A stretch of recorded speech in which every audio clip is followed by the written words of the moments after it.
Hi, my name is Jimmy, and I like playing sports ball with my friend. Ow! Oh no! Jimmy, your bone is broken. Hi, Jimmy. I'm Dr. Batcher. You have a complex and risky bone fracture which may not properly heal. Mrs. Jimmy's mom, in order to heal your son's fracture, we will use a bone graft injection. What's a bone graft? Well, a bone graft can be basic bone tissue or a bone substitute. What is this stuff being injected into my son? He won't get autism, will he? Of course not. Not even vaccines cause autism. In this case, we're going to use a special bone substitute material that is composed of collagen, gel, and bone morphogenic protein. This mixture will be strengthened with other materials, but for the purpose of our discussion, let's just assume it is primarily collagen gel. Is this gonna hurt? Of course not. It will just be a pinch. Not even your proteins will feel it. To ensure that the proteins will survive the ejection from the syringe, through the cannula, and into Jimmy's bone, the entire system is designed to limit the shear stresses placed on the BMPs because we definitely don't want these proteins to unfold before they even have a chance to fix you. How much stress can proteins handle before they unfold or break? Will they need a massage like mommy does after PTA meetings? In general, your proteins can handle around 3 pascals of shear stress before they begin to show unfolding, which is probably a lot less stress than your mother goes through. Okay, Jimmy, so before we inject this bone material, let me explain to you how it's going to help fix you. To inject the material, I will push the plunger and the material will leave the syringe and enter your body. It is a pressure-driven flow. In other words, bone material will flow due to a pressure difference through a cylinder with a uniform cross-sectional area, which is an example of the Hagen-Poiseuille principle. What would we assume to figure this out? Mommy says that when we assume, we make donkeys out of you and me. Well, Mommy is right. But for science, we have to assume some things, and don't worry, we will not become donkeys.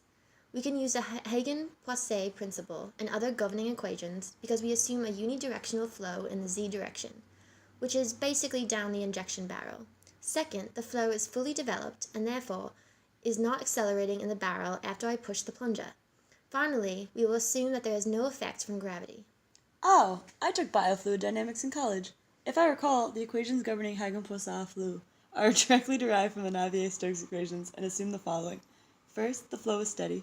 Second, that the radial and swirl components of the fluid velocity are zero. Third, that the flow is axisymmetric. And finally, that the fluid is incompressible, Newtonian, and exhibits laminar characteristics. I don't get it. In order to understand how much the protein mixture will flow through the syringe, we must figure out how fast the mixture is moving at every point in the barrel. Have you heard of Isaac Newton? Yeah, he was a mean old scientist who made telescopes and stuff. Well, Sir Newton's law of viscosity says how fast a fluid can flow at any point in the tube, and that the mixture directly in the middle of the tube will flow faster than the mixture everywhere else. We can expect the lowest velocity to be along the walls of the barrel, where there's also the maximum shear stress placed on the flowing material. See, shear stresses occur when forces are applied parallel to a cross-section and can occur when you have the force of a fluid moving across the wall of an object. We don't want high shear stresses because too much stress on biological materials can cause them to be destroyed. So this is kind of like how ketchup sticks to the sides of the bottle? Kind of, more like how juicy juice flows through the straw. So, Jimmy, do you have any idea how we can figure out if the mixture will be destroyed in the syringe?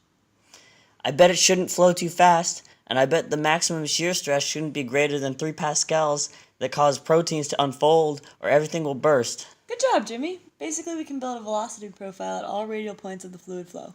Using this velocity profile and Newton's law of viscosity, we can calculate the shear stresses at every point. Ultimately, we can use the maximum velocity to determine the maximum shear stress and compare that to our threshold. If it is under the value we found, we can be sure that your bone will get all of the healthy graft it needs. If it's over, well, let's just hope it doesn't get to that. So my proteins won't unfold? Nope. Nope. And I can go back to playing sports ball with my friends? Absolutely.